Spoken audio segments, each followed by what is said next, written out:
Well, hello everyone. My name's Professor Rachel Gilmore. I'm head of the English department here at Queen Mary, University of London. And I'd like to just say a few words of welcome before we start. It's a real honour this evening to welcome Professor Ankhi Mukherjee to give this year's Lisa Jardine Annual English Lecture. Ankhi is Professor of English and World Literatures at the University of Oxford, and her title this evening is Open, Closed, Interrupted City.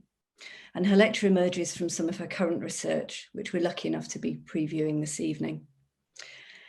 I wish we were all sitting together in the Skeel Lecture Theatre at Queen Mary, University of London. But the advantage of this online format is, of course, the number and the diversity of guests we're able to welcome. So colleagues and students from Queen Mary, and also friends from all over the UK and the wider world. The Lisa Jardine Lecture is named in honour of one of the founding figures of Queen Mary's English department, Professor Lisa Jardine.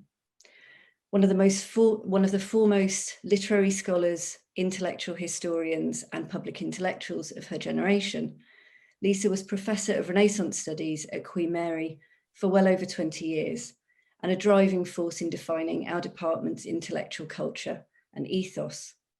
We remember Lisa with this lecture, and it seems apt to be introducing Professor Mukherjee to give it, given the breadth of her own expertise.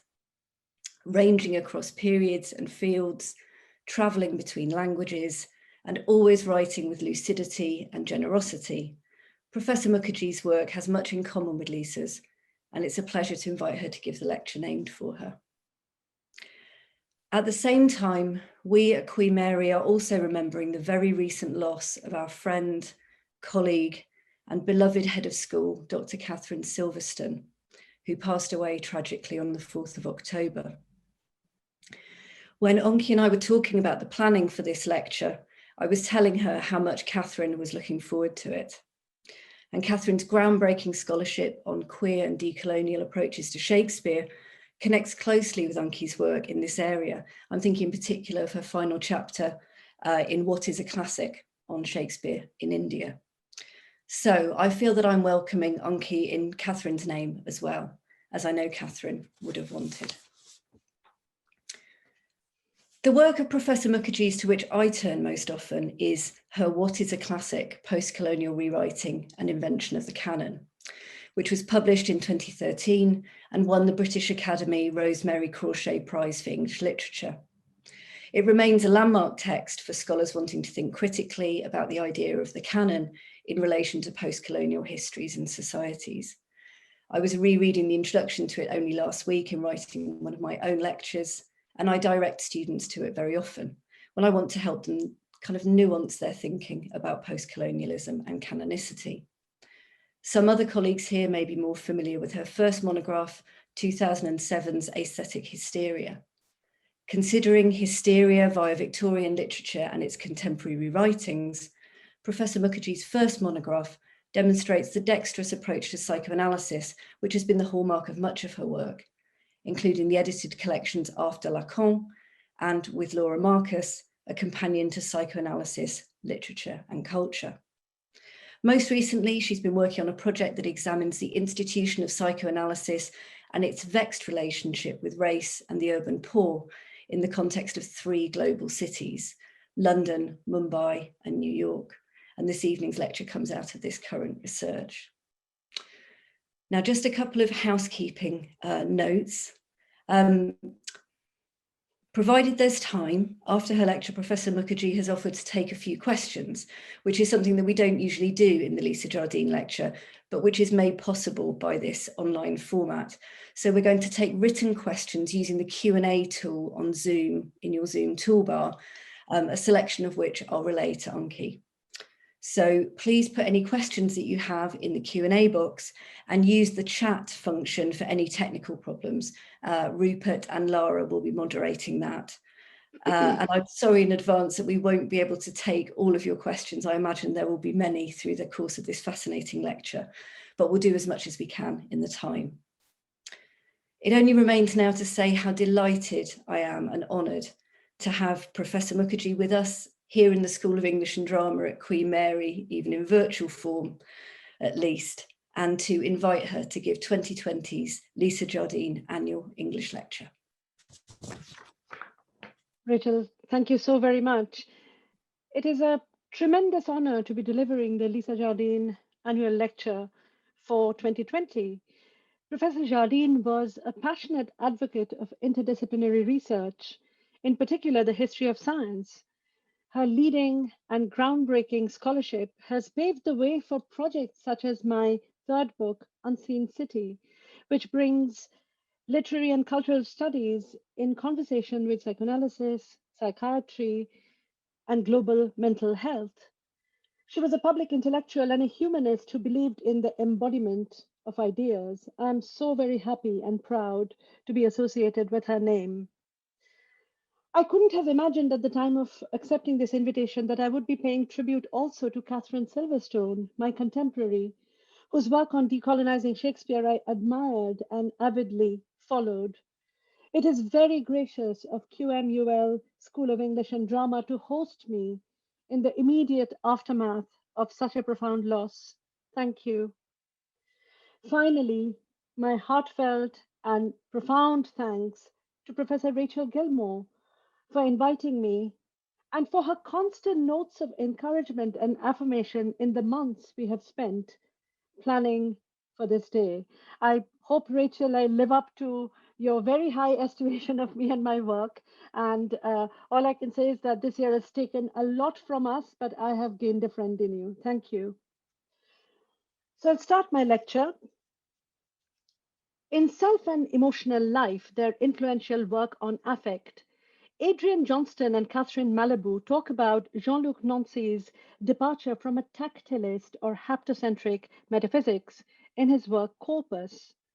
As Jacques Derrida observed in On Touching, if the Western metaphysics of touch can be characterized by continuity and indivisibility, for Nancy, touch is parting, partitioning, discontinuity, and interruption. The writer, Nancy speculates, doesn't touch by grasping, but touches by way of sending themselves to the touch of something outside, something hidden, displaced, and spaced. So their very touch in principle is withdrawn, Nancy says. It's spaced and displaced. And he's writing about the body outside as an exscription, not an inscription. I will come back to these and explain these in further detail. After Derrida, Johnston and Malibu find the medical term syncope, a temporary loss of consciousness experienced by a drop in blood pressure or a blockage of the blood to the brain, apt to describe a non-metaphysical touch that is also an expression of loss, discontinuity, interruption, syncope. If I could please have the slide. An affect touches me, and I don't know what me means.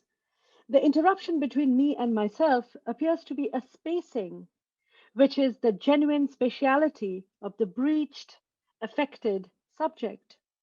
Because the primordial affect, the affect of the self for itself, is always interrupted by the intrusion of alterity, all particular affects, love, hatred, joy, sadness, wonder, or generosity, are also constantly syncopated, interrupted, and discontinuous. In Jean-Luc Nancy's corpuscular philosophy, community is not enclosed, circling back to itself. Not only is touch interrupted and divided between self and other, it is ungrounded between me and myself. With this performative contradiction of failed contact, failed touch in mind, my talk will examine narratives that function as interruptions, often interventions, acts of heteroaffection that are syncopated and discontinuous. It is interruption as breaking apart, breaking off, and breaking into. In the two novels I will discuss, slide please, Teju Cole's Every Day is for the Thief and Open City, The archive of the unconscious is the post-colonial and global city. Here we find urban walkers who are analysts and analysans, not city planners or cartographers. Nigerian born psychiatrist in training living in New York, to be precise.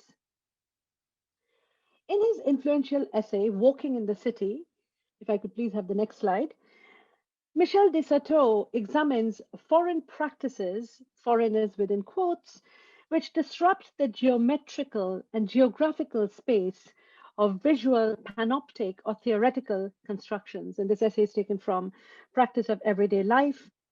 Written in 1984, this work has had an enduring life in cultural and urban studies for its nuanced readings of urban semiotics and the utopianism it vests in everyday acts of walking, whereby the legible city space becomes ambiguous, personalized, a leaderless mass movement.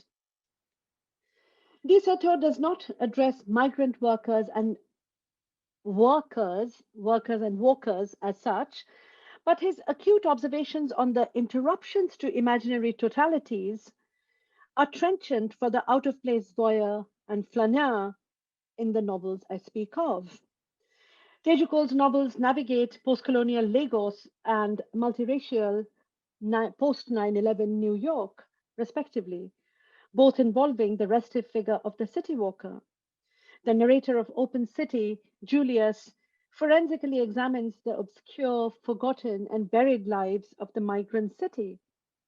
The bodies of slaves interred near Wall Street, the Moroccan clerk at an internet cafe who could have been an intellectual, the Liberian refugee stranded in the waiting room of history at a detention center in Queens.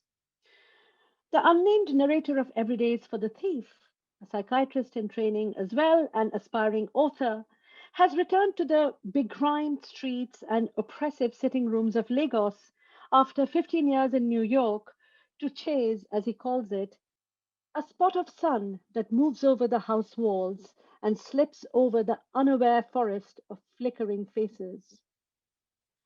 I would argue that in these novels, what De Soto calls a migrational or metaphorical city interrupts, I'm quoting De Soto again, the clear text of the planned and readable city. The Nigerian American author Tejukol's drone stories on Twitter combine first lines of classic tales with drone imagery. If I could please have the next slide.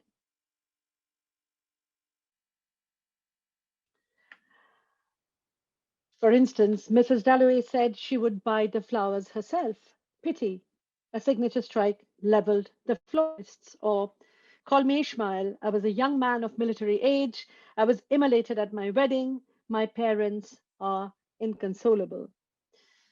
I can just let you read these for yourself. Cole's choice of text to bomb deserves attention here. If I can please have the next slide. Virginia Woolf's Mrs. Dalloway, Herman Melville's Moby Dick, James Joyce's Ulysses. So I'll just read out the publication dates of the novels as well. So Mrs. Dalloway, 1925, Moby Dick, 1851, James Joyce's Ulysses, 1922, Ralph Ellison's Invisible Man, Franz Kafka's The Trial, 1925, Chinua Achebe's Things Fall Apart, 1958, Camus' L'étranger, 1942. Now, the canonicity of each text involves much more than the date of the publication, than the event of the publication, as we know. Melville's work did not become a classic until the 1920s. The Camus novel wasn't even translated into English until 1946, when Stuart Gilbert, a friend of James Joyce's, published it as The Outsider. The Gilbert Mother Died Today in the seventh short story, the Gilbert Mother Died Today translation of L'Étranger's Aujourd'hui, Maman est morte, has generated conflicted interpretations and misreadings of Marceau, of Camus, and of the text, traces of which constitute its diachronic entity. Not only is the book not allowed to be, so with the drone killing of the book, not only is the book not allowed to be, with it goes future histories of the book, future debates on the relative merits of autonomous or corpus-based, instrumental or hermeneutic modes of translation. Turning to Mrs. Dalloway, if you can just go back to the previous slide for 1 minute. So Mrs. Dalloway said, should buy the flowers herself, pity a signature strike level the florist. So if turning to Mrs. Dalloway, there would be no indescribable pause on page 4 of the Virginia Woolf novel, and arguably no Clarissa Dalloway if a signature strike finished the florists on Bond Street. A drone attack is a tumbling of the city, all right, and tumbling is a word Woolf uses, but not in the sense in which she means it. It wrecks the city instead of, I'm quoting Woolf again, creating it every moment afresh, as flaneurs do in their singular interactions and fabrications with cities. Woolf's valorization of the fragmentary, the spasmodic, and the obscure has been compared to Einstein's theory of relativity, where, as Catherine Hales observes, the world is made partial and contingent. Relativity implies we cannot view the universe from an Olympian perspective. The drones, however, is an Olympian perspective. It's killing, strategic, and targeted, even when the victims are innocent civilians. Quoting a text implies interrupting its context, Walter Benjamin had said in Understanding Brecht. Cole's citations from the canon use an improvisatory grammar that baffles Metropolitan accounts of revisionism as talking back to empire or talking back to the precursor text. Nor are they marked by the familiar anti colonial or post colonial self loathing associated with being what Franz Fanon called Greco Latin Negroes, Hellenized against themselves in the coercive power knowledge networks of the European humanist project. The emotional resonance of these extrapolations builds from the taxonomic use of classics and the repetitive force of citing them in this way in a series of 140 character messages, referring, for example, to Joyce's and Homer's Ulysses. In this instance, when he refers to Ulysses, Cole mourns the loss of banal, stultifying days in the midst of modern perpetual war by quoting the inaugural lines of a literary classic which had monumentalized the banal and the stultifying. Ulysses is killed off, so Ulysses, the book, is killed off by a drone attack before it has properly begun, like other unborn classics. And in this interruption lies the pity and the poetry. Similarly, Moby Dick, Call Me Ishmael, the great American novel, is not allowed its constitutive self estrangement, pluck, or surviving as its hardy narrator dies prematurely. The assumed name, Call Me Ishmael, lies unused and unmourned as his death, in a meaningless act of state violence, is marked privately. The idea of unborn classics haunts the narrator of Tejuko's first novel, Every Day is for the Thief, published in Nigeria in 2007. The narrator is a New Yorker who has returned to Lagos after 15 years to find himself irked by the endemic corruption in Nigeria, from the consulate in Manhattan to the Yahoo Yahoos who studiously perpetrate a notorious internet crime, the advance fee fraud in cyber cafes, to the unemployed area boys spreading menace. The sense of shame and guilt is less civic than personal, unnerved by the realization that, like the nightly electric outages, the narrator finds it oppressive because he is no longer used to it. If you could just go to the 2 slides down, so jump the next slide, which I've already shown, and this one, that's it.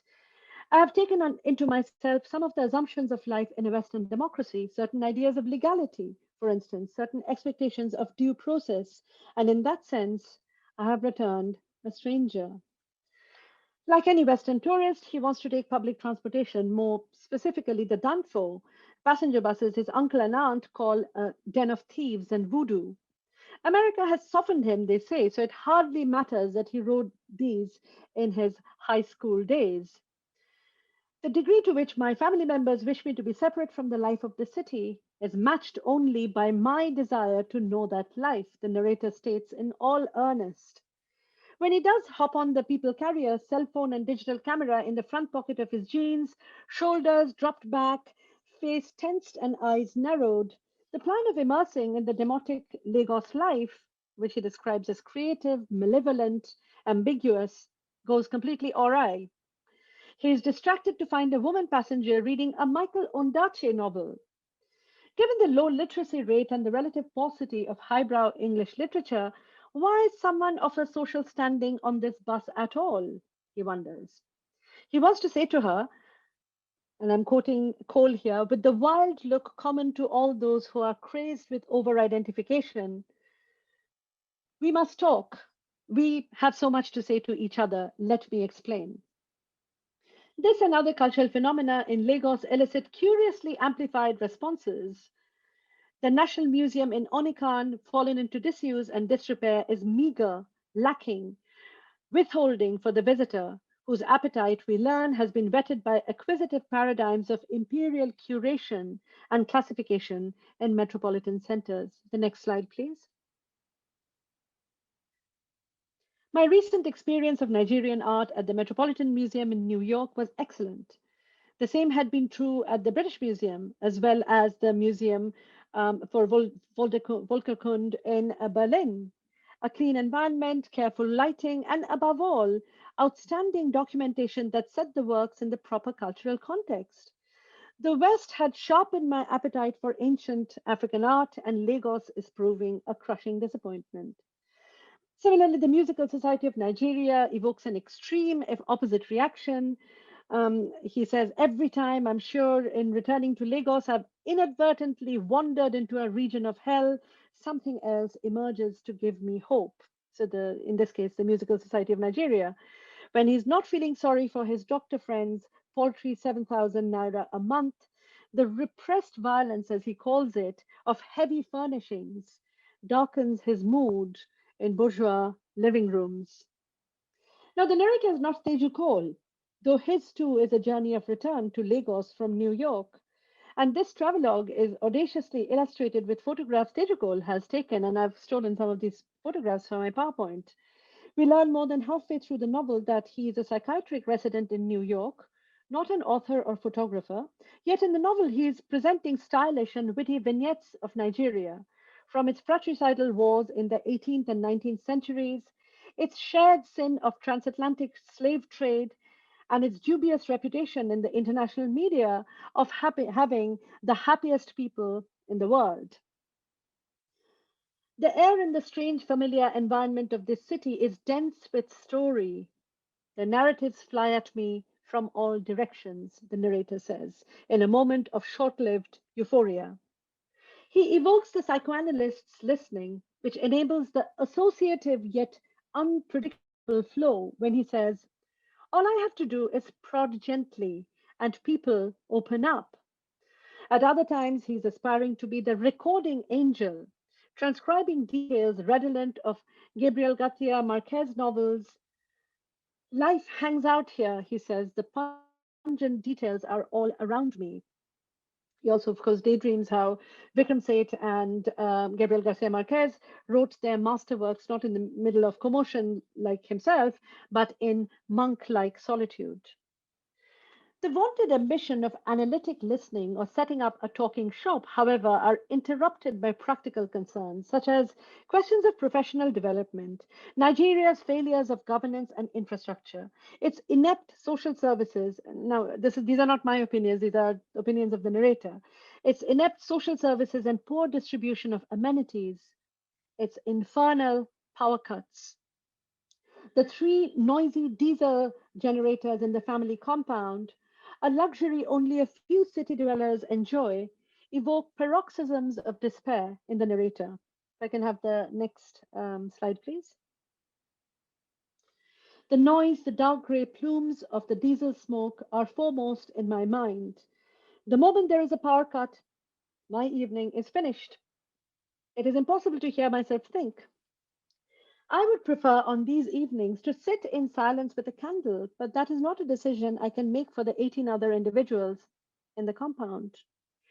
He's filled with admiration for anyone who can sustain creative work in this country, and the chasm between the wealth of stories and the rarity of creative refuge. These phrases are from the book. The lack of reading culture he had pondered earlier in the novel begins to make sense. People are so depleted by Lagos Day that mindless entertainment is preferable to high cultural alternatives. By this account, long form literature would be absurd and impossible in this dragging city, with its, and I'm quoting from the book again, with its 10-minute journeys that take 45 minutes, the rarity of places of refuge, the constant confrontation with needs more abject than your own. The narrator sees venality when he is not overwhelmed by the vitality of the place and its people. So there is no middle ground, no compromise formation between the helplessness and hopelessness of people's troubles and the incessant talk that bespeaks resilience, humor, survivalism. The narrator's mind, unsurprisingly, is torn between, and these are again statements from the book. I am not going to move back to Lagos. No way. I don't care if there are a million untold stories. And I am going to move back to Lagos. I must. Similar to the narrator of Every Day is for the Thief, Julius in Open City is a psychiatrist in training in New York, in Manhattan. His research project, a clinical study of affective disorders in the elderly. Curiously unperturbed by what is clearly a stressful profession, his patients are suicidal, and seemingly unaffected by the recent breakup of a serious relationship, he walks around New York and later Brussels, gathering stories, plumbing depths, and sounding shallows. The next slide, please. The walks met a need. They were a release from the tightly regulated mental environment of work. And once I discovered them as therapy, they became the normal thing. And I forgot what life was like before I started walking. If work was a regimen which allowed neither improvisation nor human error, the streets, he says, were a welcome opposite, beckoning its denizens to aimlessly linger, to get lost and remain lost, and experience for once the inconsequentiality of choice in a state of true freedom. It is a proliferating as well as palimpsestic cityscape that Julius inhabits, although the layers of the palimpsest are built on the erasures, not visible traces of successive ethnoscapes. Standing where the obliterated Twin Towers once stood, he recalls the network of little streets, Robinson Street, Lawrence Street, College Place, destroyed in the 1960s to make way for the World Trade Center buildings. The old Washington market is gone, as are the active piers, the fishwives, the Christian Syrian enclave established in the late 1800s. The Syrians, the Lebanese, and other people from the Levant have been pushed across the river, Brooklyn.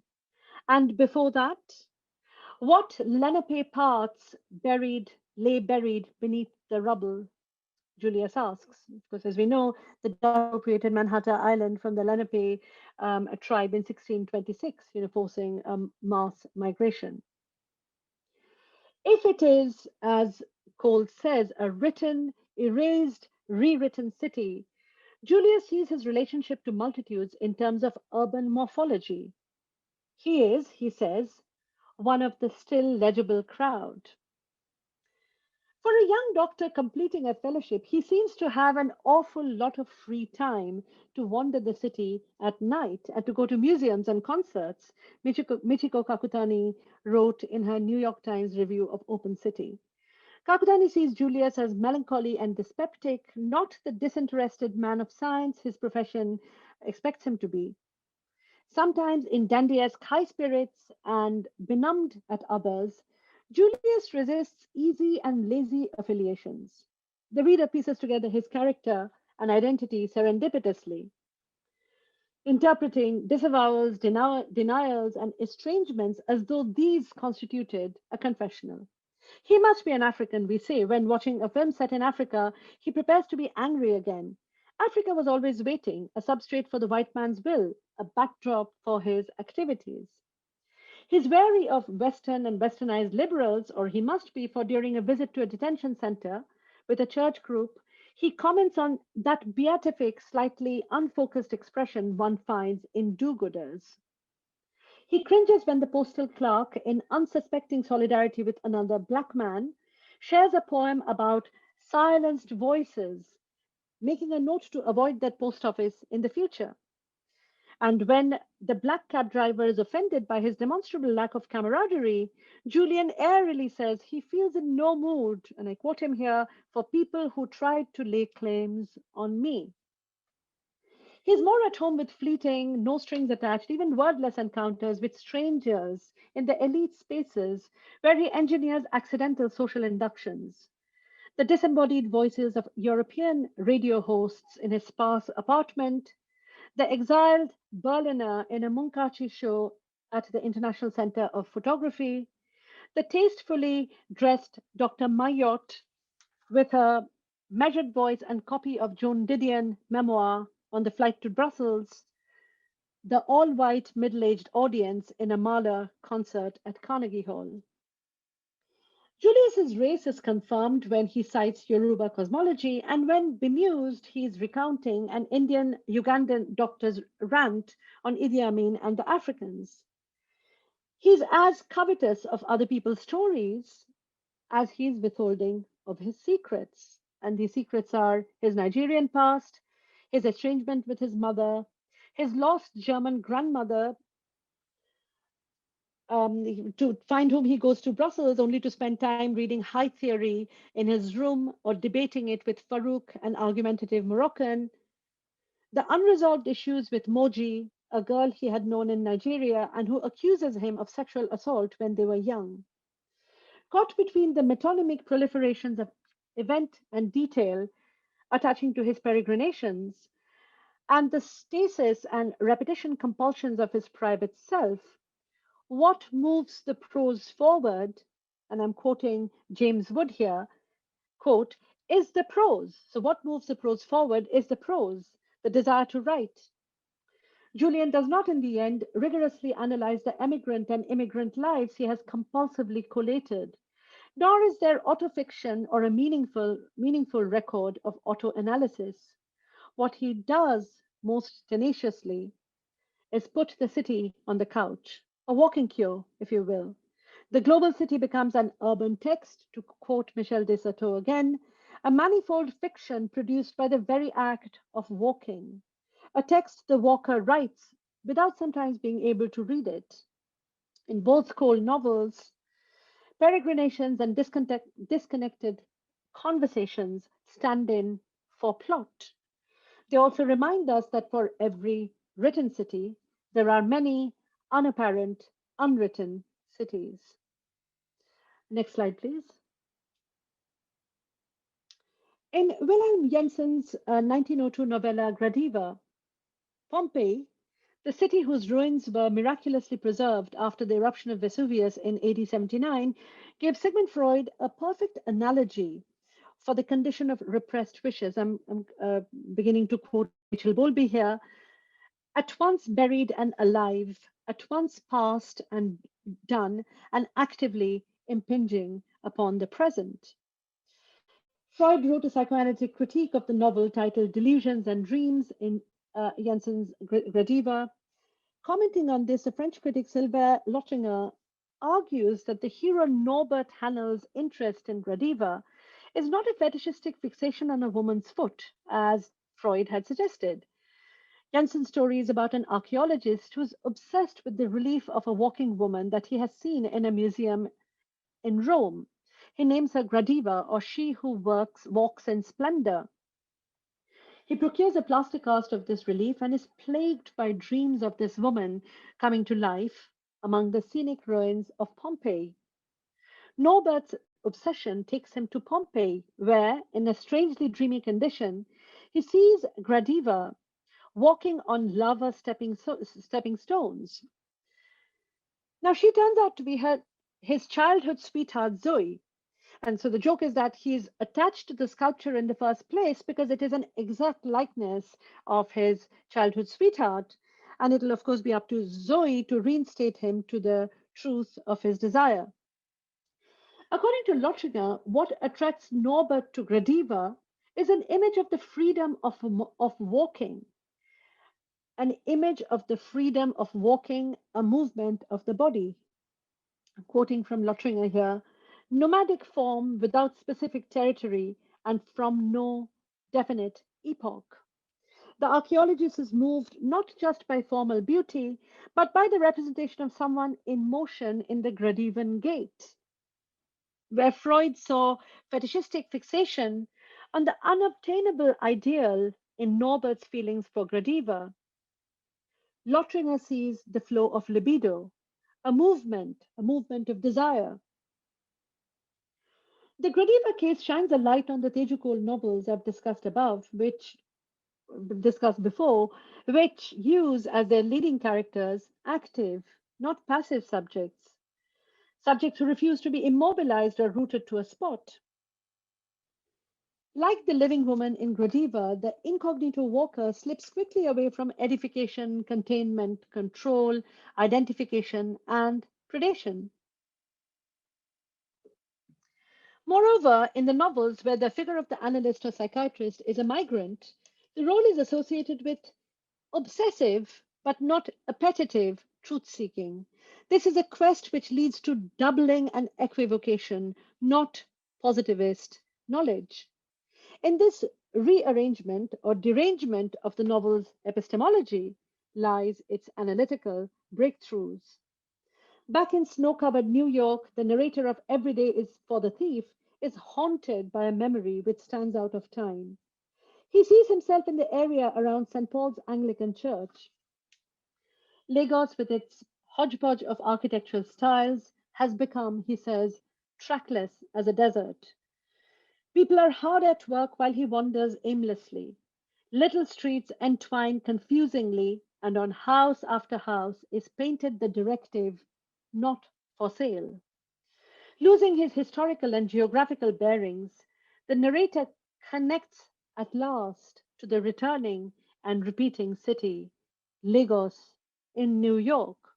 He calls it pure place. In Open City, Julius is the outsider whose restive excavations, both in the sense of retracing steps and that of digging deeper and deeper, helps the city confront its repressed history and begin to mourn the bodies. One such secret history is the Negro burial ground between Duane Street and City Hall Park, where 15 to 20,000 slaves were unceremoniously interred. If we can have the next slide, please. In the wake, Christina Sharp's haunting account of the legacy of chattel slavery, necropolitics, and necropolitics is a term coined by Achille Bembe in contemporary USA, argues in the introduction that the personal anecdotes with which the complex argument of the book is inaugurated, so I'm talking about Christina Sharp here, she argues that the personal anecdotes with which her book starts function to connect a specific family's being in the wake specific families being in the wake to those of all Black people being in the wake. And I quote her here, to mourn and to illustrate the ways our individual lives are always swept up in the wake, produced and determined afterlives of slavery. Quoting Saidiya Hartman, who states that the autobiographical example is not a personal story that folds onto itself, again, this idea of a touch that doesn't touch itself, Sharp valorizes the personal as a window into social and historical processes, a mode of witnessing which entails not passive sufferance, but countering what Hartman calls the violence of abstraction with personal examples, the personal, the contingent personal. The scene where Julius chances upon the memorial for the African burial ground, a site of 6 acres in the 17th and 18th centuries, now reduced to a perfunctory monument. So you have both images, you both have the earlier maps and you have the perfunctory monument. on the slide, on a tiny plot, is framed with a shakily personal narrative of trauma. Julius had been beaten violently and mugged by two young black men just 2 weeks before, brothers with whom he had exchanged a nod of solidarity minutes before the assault. Now in lower Manhattan, his bruises healed but for a nagging ache in his left hand, and surrounded by imposing federal buildings with snaking lines of immigrants, Julius is, as Sharp describes it, in the wake. The semiotics of the slave ship, continuing from the forced movements of the enslaved to, I'm quoting Sharp here, to the forced movements of the migrant and the refugee, to the regulation of Black people in North American streets and neighborhoods. Sharp has used wake in three senses: becoming awake or coming to, that's the first sense, wake as in a vigil for the dead, and third sense, the track left on the water surface by a ship. I had no purchase on these people who these people were, whose corpses between the 1690s and 1795 had been laid to rest beneath my feet, Julius thinks at first. He had effectively desecrated the dead already as he winded his way through buildings, shops, diners, and pharmacies built over the burial ground. So it's a huge space which has only this perfunctory burial monument, but it's built over, and as I said, with buildings, shops, diners, and pharmacies. Julius recounts how the repressed had returned to claim its symbolic due when a construction of a building on Broadway in 1991 uncovered human remains. The bodies of slaves had been buried in white shrouds, in coffins pointed toward the east. The skeletons showed signs of disease, arthritis and rickets, but also syphilis and tremendous brutalization. The black on black violence of diasporic modernity is traced back here to the original sin of slavery. The oniric reality of the chapter gives way to Julius's coming to consciousness in the shared time of the wake. He feels a sharp pang, ancient and recent blunt traumas becoming one as he steps into the security island and touches the grass. What I was steeped in on that warm morning was the echo across centuries of slavery in New York. At the Negro burial ground, as it was then known, and others like it on the eastern seaboard, excavated bodies bore traces of suffering, blunt trauma, grievous bodily harm. In distinct and unmistakable ways, Open City is a doppelganger for Cole's Every Day is for the Thief. As I said, narrators are New Yorkers returning to Lagos. Both protagonists are mixed race, fatherless, with white mothers they no longer speak to. Both are on aspirational, self-fathered trajectories in the new world. Both make an unexpected connection. This is from everyday to slavery. One stumbling upon this forgotten burial ground north of Wall Street, the other on a national secret in the middle of a traffic jam in Lagos, dense with rapidly moving human bodies, as Cole describes it. At the artery of the CMS junction, the nameless speaker of Every Day is for the Thief has a vision of chains of corpses connecting Lagos with New Orleans across the Atlantic. He ponders the complicity of the fratricidal Yoruba wars in drawing slave ships to the river mouths of the Niger Delta for 300 years, even after the British ban on slave trade in 1808. The vanquished tribes were brought from the interior to the coast and sold to the people of Lagos, who then arranged auctions with English, Portuguese, Spanish, and Brazilian vendors. The calm waters of the delta let the ships dwell as long as necessary to load up on the human cargo. There are no forts here and very little for tourists to see. The next slide, please. This history is missing from Lagos. There is no monument to the Great Wound. There is no day of remembrance, no commemorative museum. There are one or two houses in Badagry that display chains and leg irons, but beyond that, nothing. In Lagos, we sleep dreamlessly, the sleep of innocence. In the absence of the national memory culture, is the novel meant to be the monument that will wake Nigerians from their dogmatic, dreamless slumber? The unnamed narrator and Julius are also shrinks, a profession Julius associates explicitly with the politics of seeing and unseeing. The practice of psychiatry, he says, Julius says, is partly about seeing the world as a collection of tribes. The medical practice of psychiatric seeing is, however, jeopardized by the way in which it organizes the normal and the mad, both words by Cole, as control groups with major differences between and major differences within the categories. In my duties as a medical school graduate and psychiatric resident, I was licensed to be the healer and nudged those, he says, who were less normal towards some imaginary statistical mean of normalcy. The next slide, please. What are we to do when the lens through which the symptoms are viewed is often itself symptomatic? The mind is opaque to itself, and it is hard to tell where precisely these areas of opacity are. I have felt that most of the work of psychiatrists in particular, and mental health professionals in general, was a blind spot so broad that it had taken over most of the eye. The pressing question then is, why does Teju Cole make the shrink the stand-in for the author in both novels? Can these figures, standing at the spreading edge of psychiatry and psychoanalysis in global cities, see otherwise? If psychiatry is an optical knowledge which presupposes correspondences between external signs and internal realities, Julius offers the corrective of seeing in the darkness, viewing each patient as a dark room. And I want to mention a little aside. In an essay titled Blind Spot in his collection Known and Strange Things, Teju Cole writes about his eye troubles, which caused him to develop a big blind spot in one of the eyes. These eye troubles began 2 months before Open City was published, a novel obsessed with the limits of visibility and knowability. This is what he says. We hope through the spooky art of writing to trick ourselves into divulging truths that we do not know we know. For the speaker of every day is for the thief, the analyzable text flies from everywhere, even when it lies hidden in plain sight. Julius in Unseen City assumes analytical stances. If by analytical stance we mean we understand a scopic and gnostic drive related to what Michel de Certeau describes as, and I'm quoting de Certeau here, this lust to be a viewpoint and nothing more.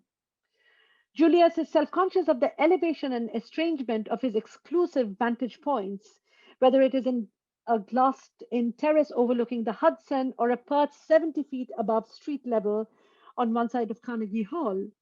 Similar to the psychiatrist's treatment of the patient as a dark room, in the darkness above the sheer drop, I could see, he says, describing a high-wire act between the therapeutic intelligence and the unactualized worlds beckoning from the crowds below.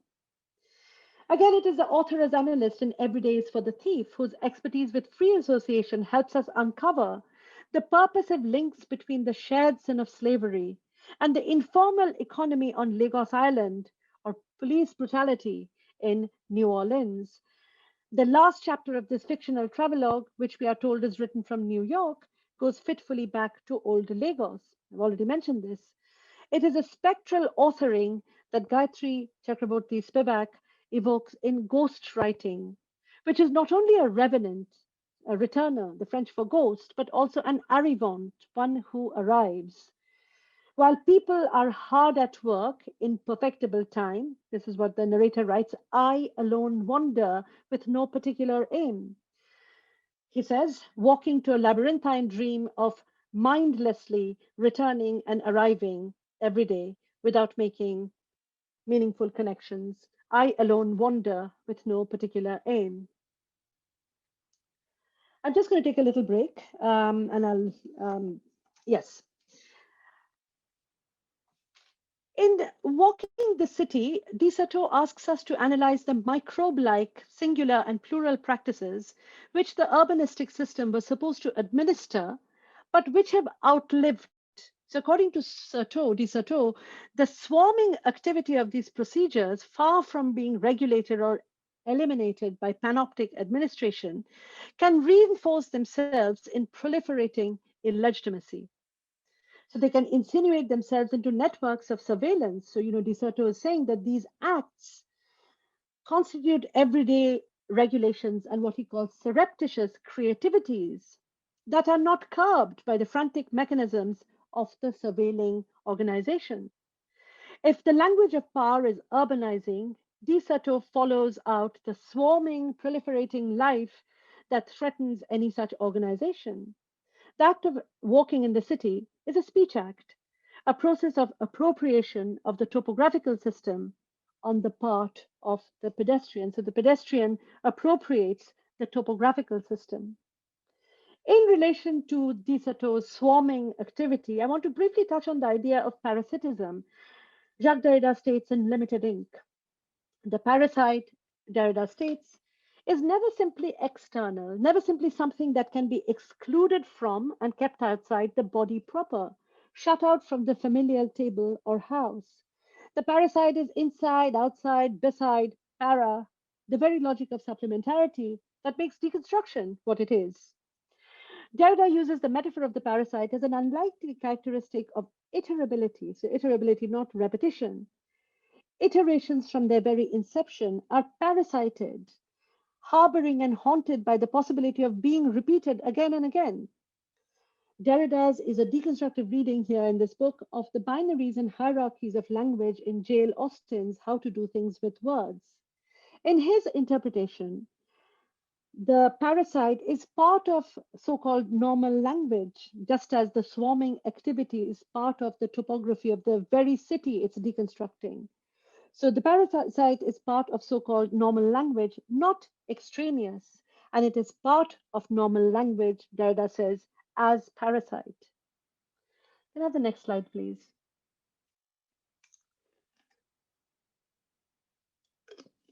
Julia Kristeva's Strangers to Ourselves seems to espouse a critical parasitism where the figure of the stranger is discovered within one's sovereign self. So as Christopher Norris describes it, Kristeva here is moving on from acknowledging difference as a cause of hatred, paranoia, ethnocentrism, and discrimination to a more enlightened alternative where difference within each subject may provide common ground. Julia Kristeva turns to L'Étranger, one of the canonical texts whose drone deaths on Tejukol's Twitter began this talk. Massot is not a typical Frenchman among Arabs, Kristeva argues, but a borderline case, a quasi-psychotic, a prototype of the foreigner.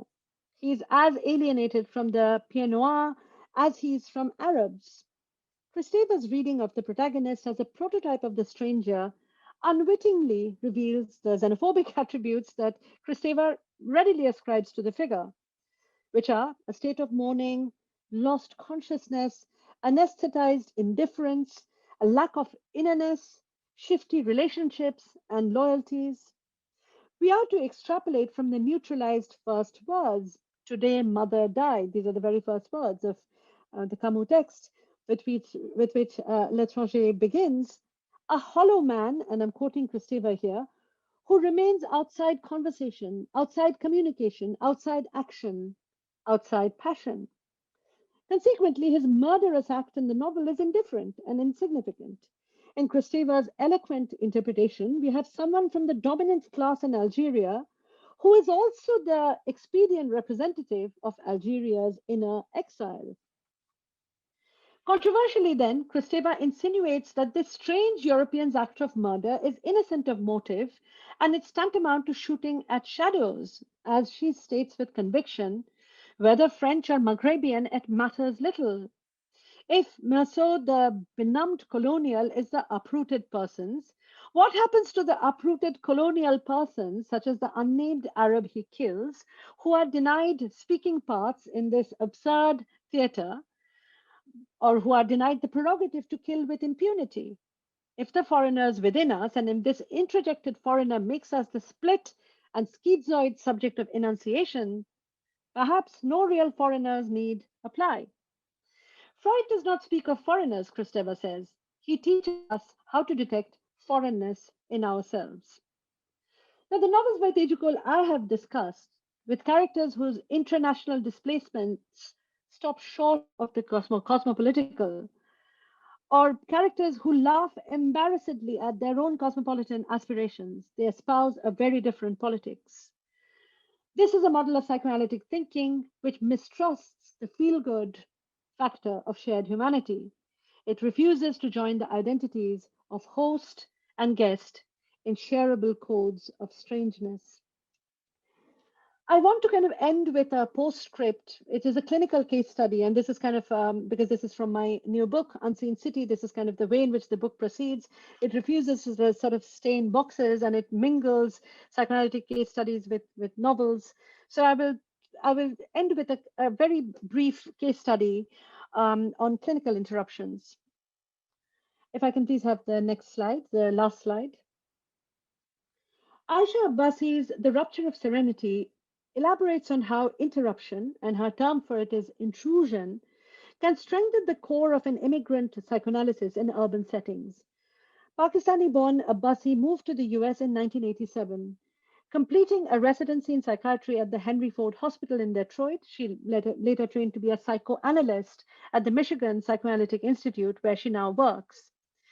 This book was written as a life is lived, she says, comparing psychoanalysis to a meandering path to be walked, not a theory to be swallowed whole. The most trenchant intrusions upon clinical space, she records, occur in the last section of the book, written in the shadow of 9/11. They chronicle dangerous conversations that occur between the patients and their immigrant Muslim analyst, focusing on their sadistic feelings in the transference. 9/11 made her work life take a catastrophic turn, Abbasi writes, leaving her struggling to find her own precarious balance while helping her patients find theirs. I'll let you read the quote while I take a sip of water. So, as she says, the devastation caused breached the necessary boundary between fantasy and reality to a shocking degree.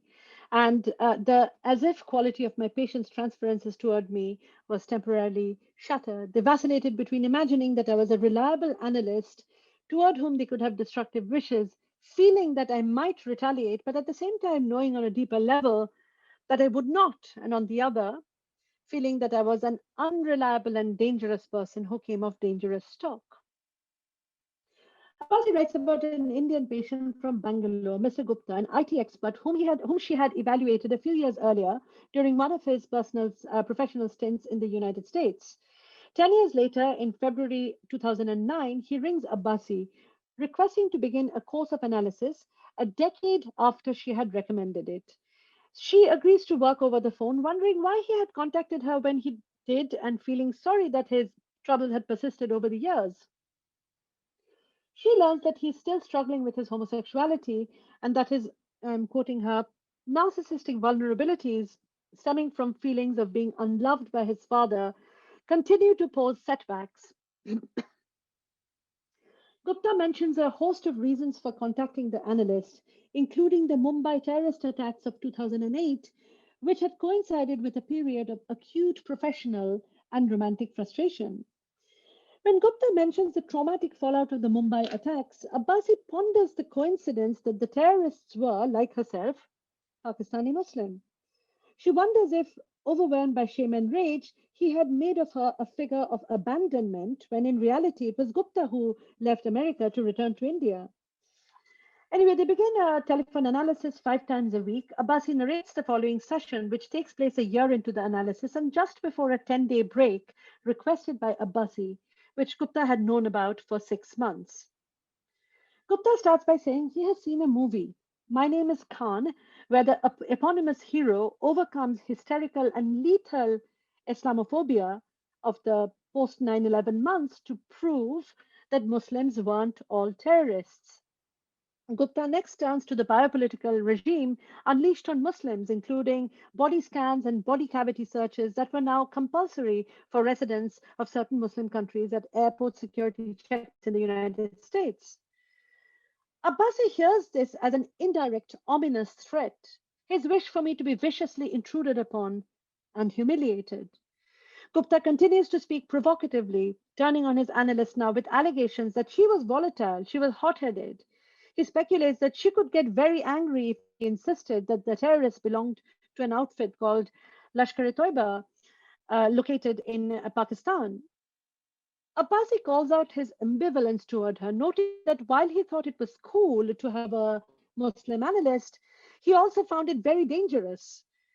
Gupta next talks about his recurrent fear of abandonment and rejection, now focalized through his vexed social interactions, flaring up at his analyst's interjection that he humiliated people in retaliation for the acute humiliation he himself felt.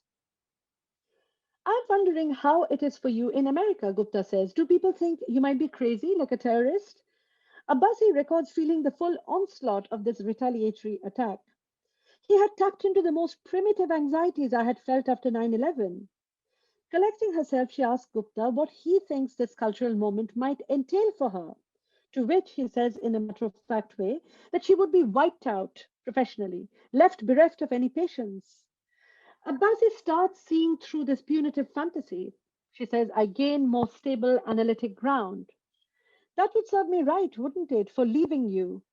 It's satisfying for you when you imagine I might be subjected to having my bodily orifices intruded upon and violated, or that I might be wiped out professionally. And you speak about it so calmly. Gupta claims he's not calm at all, but agitated and hurt, fearful that she had taken him on only because she wanted to make money, and because no one else wanted her as their analyst.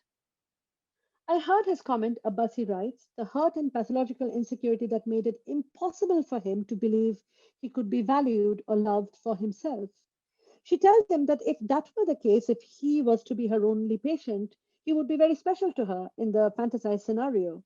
I would want you, not like the way you felt with your parents. Gupta relents, admitting that in the throes of so many disappointments and rejections, he probably imagined people mistreating him even when they were not. So, people like you who are actually trying to help. If metaphysics concerns the nature of and relations among things, Johnston and Malibu, following Jean Luc Nancy's corpus, elaborate on the idea of the non metaphysical, a touching that loses contact. Interruption in the Nancy interpretation can be reimagined as a fold in continuity. It performs a hinging, both a breaking of the continuity and letting it reappear. So the outcome of this continuity is not an excess of self, but self absenting, self estrangement. And if the self subject's relationship to itself is discontinuous, the idea of self same identity is radically changed by the intrusion of alterity, as Malibu and Johnston put it. This was in my very first slide. Going back to the rupture of serenity, like Tejukol, Abbasi draws on kinetic and spatial metaphors to describe the analytic process. Journeying through these cases over time and cultural intertext, she refutes prevailing theories about transference. She refuses, in particular, C.P. Obendorf's theory that transference is most likely to be established between patient and hospital and patient and physician if their psychological biases do not differ too widely. Between Obendorf's 1954 paper on the fear of strangers and the late 1990s, there have been only a very few papers on the impact of ethnic and other differences on the psychoanalytic dyad, Abbasi observes. A very curious phenomenon given that many early analysts in the United States were immigrants. It is only now in the 21st century that the sporadic research on interracial and cross cultural psychoanalysis is beginning to be articulated. With my patients as well, the obvious difference between us presented a visible structure onto which they could project their feelings of exclusion and devaluation, Abbasi states. The ability to see and see through the patient's co-optation of cultural stereotypes, both negative and positive, helps the analyst better confront her own prejudices and inner conflicts. This is important work in one's own personal training analysis, Abbasi writes. In closing the case report, she writes that she understood with Mr. Gupta that his sadistic fantasy of my bodily orifices being viciously searched and attached had to do not only with his rage at feeling excluded from my life and my body, but also his wish to find a way in. Interruption is the affected subject's desire for touch, but it does not lead to homogenistic community. Interruption is touch as parting and partitioning, and between the open city and the closed city is the unseen, interrupted city. Thank you very much.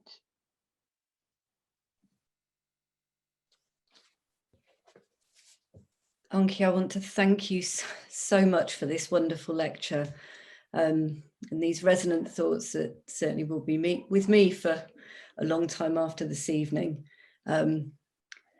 Given recent events, I feel as though your thoughts are kind of like water on a parched landscape, and that was the greatest pleasure. Anyway, it's my job to host rather than say things like that. So, questions have started to come into the Q&A box, so I will read those out and just interject my own if I get the chance. First, we have a question from Lida Maeo. I'm sorry if I'm mispronouncing your surname, who asks, Ankhi, what's the relationship between natives and foreigners, both in inverted commas, in Cole's representation of the city? And is there a clear distinction between the two? Oh, that's a fantastic question because, the Everyday's for the Thief shows that even when you're back home, you are self-estranged. Sorry, Everyday's for the Thief. You're estranged from home, and I feel this all the time. I've just written a short autobiographical piece on this, on the kind of the peculiar self-estrangement and self-distancing from a land that you have known.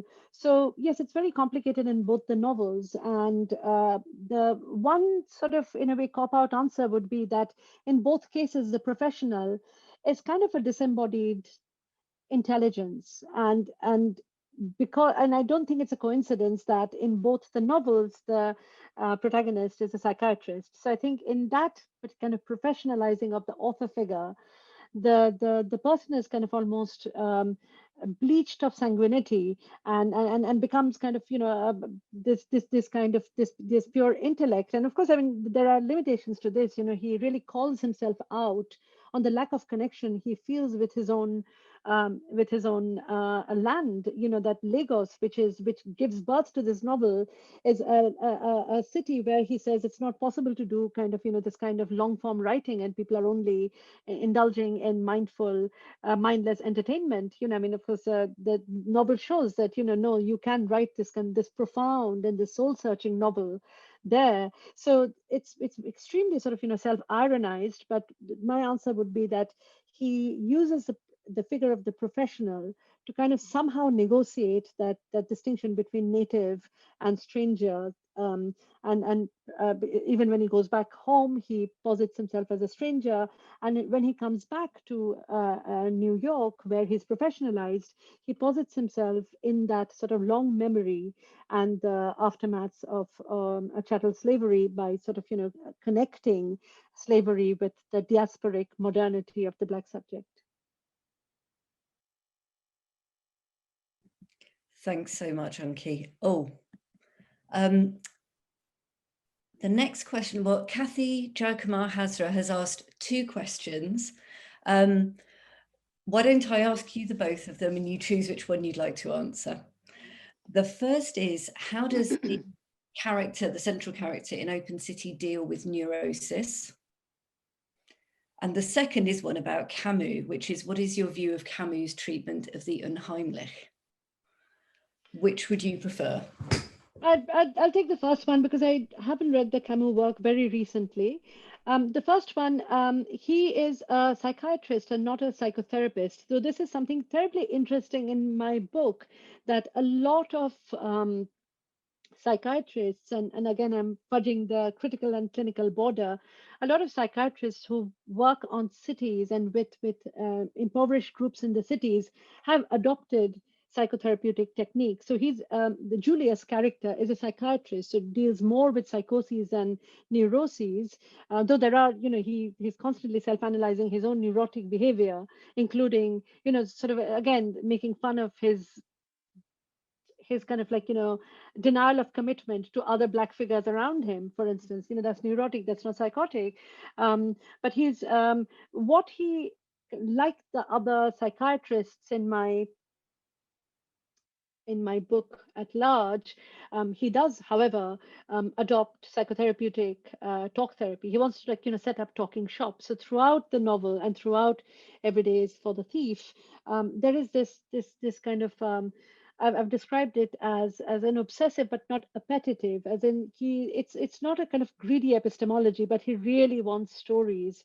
He constantly wants to sort of get stories, and he tries to make the conditions, his interactions, his conversations conducive for, in a way, that transferential circuit between narrator and story, the possessor of the story, to be activated.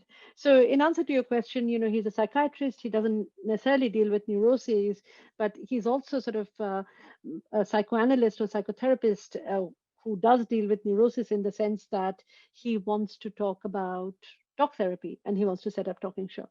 I hope that answers your question. It's a very good one. Thank you. Thank you, Ankhi. The questions are coming in thick and fast now. Chiran Pandey has asked a wonderful question, which I'm going to read slowly to do it justice, which is, Professor, I'm thinking about Mukherjee in Open City. I'm wondering what place she has in your framework of the city and psychoanalysis. Might she be subsumed by the logic of the blind spot, Julius's private blind spot? Or does she signify something else, some kind of explosive revelation that unsettles the novel in some ways? I think, hello, Chiran, and I think you have answered your own question. That's precisely it, that, this is exactly the kind of extremely uncomfortable. I mean, that's what I said when I talked about his secrets, the things that he's running about. And this is a very interesting layer. And of course, I don't want to kind of call Julius Teju Cole, but Teju Cole is looking at somebody who seems, and this again goes back to the first question, he seems very disembodied. He wants to kind of move around incognito. He's somebody who is a city walker. He is a kind of a choreographer of this sort of unseen city. But we are also given the backstory behind this evasiveness. And one of them is the story of Moji. It's not sublimated at all. It makes him look like an escapist. It makes him look like somebody who is deeply guilty. And this is also true of that very thing about the German grandmother. And he goes to see the German grandmother and does everything else. So there are a lot of things he's not telling us. And that is, again, part of the kind of the dialectic of seeing and unseeing in the novel, that on the one hand he wants to capture a lot of stories while he is withholding of his own secrets, and that is what, funnily enough, that is the kind of prosthetic body that he would rather not have, but that shadows him. So no, Moji is not erased at all. I think that's precisely what makes us understand why Julius wants to be as kind of, in a way, deracinated, disembodied, as he is. Does that answer your question to some extent, Chiran?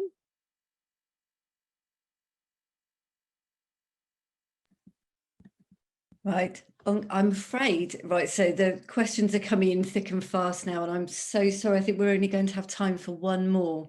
I will take Haydar Koban's question, which is succinct, which we will need to be because time is so short now. But Ankhi, what do you think of the virtual city? Actually, on reflection, that's quite a huge question, but this is our final one. I'm not entirely sure what this, I mean, I know what it literally means, but could you please ask the person who, what virtues, what it might mean in the question? I think I will, I think I'll have to take the next question, otherwise, Ankhi, we're going to run out of time. But I wonder if a kind of correspondence beyond this, the moment of the lecture might be beckoning. Robert Freeman's final question then will be, Ankhi, I was wondering about your focus on the city, considering the general move across West Africa of people towards the city and away from the rural. Wouldn't it perhaps be the rural rather than the urban that is the site of broken touch? And Robert also wants to thank you for a really excellent and challenging talk, I should add. All I can say is that my students are killing me. This is another one of my students. You're going to show me up.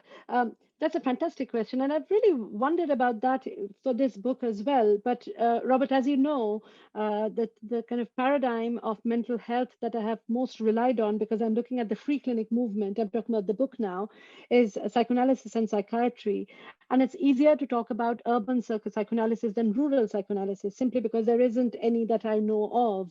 So the focus on the cities is not so much, I don't want to write a kind of glossy coffee table book on mental health and poverty, not at all. In fact, I am very afraid that it's coming across as that.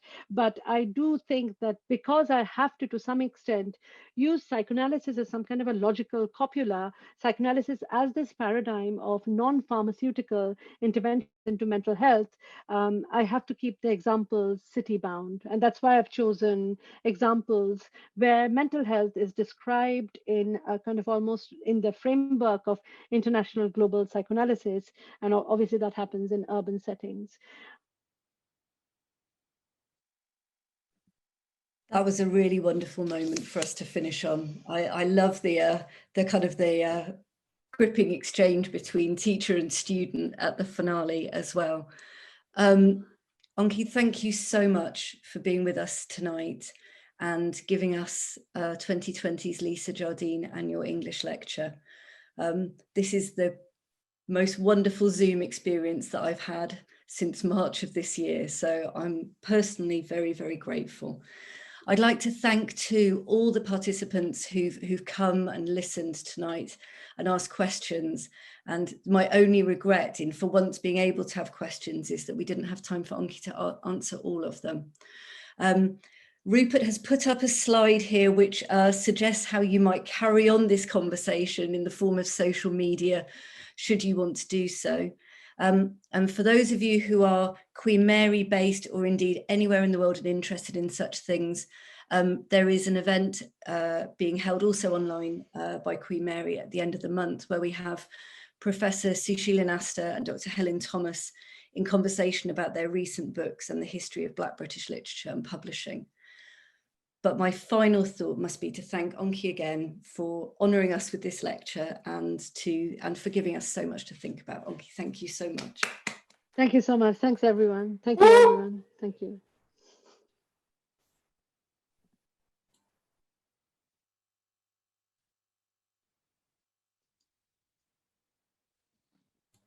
Thanks, everyone. And thanks, Ankhi, for presenting and giving us that amazing talk, and Rachel for hosting as well. So thanks, everyone, and thanks for attending. Do come to our future events. Follow us on @QMULSED. Let us know what you thought of Professor Ankhi Mukherjee's talk. And yeah, come back soon and see us again. We'd love to see you. Thanks, everyone. So we're going to be closing down in a couple of minutes. But yeah, if you want to leave anything in the chat, you can. We'll be saving that.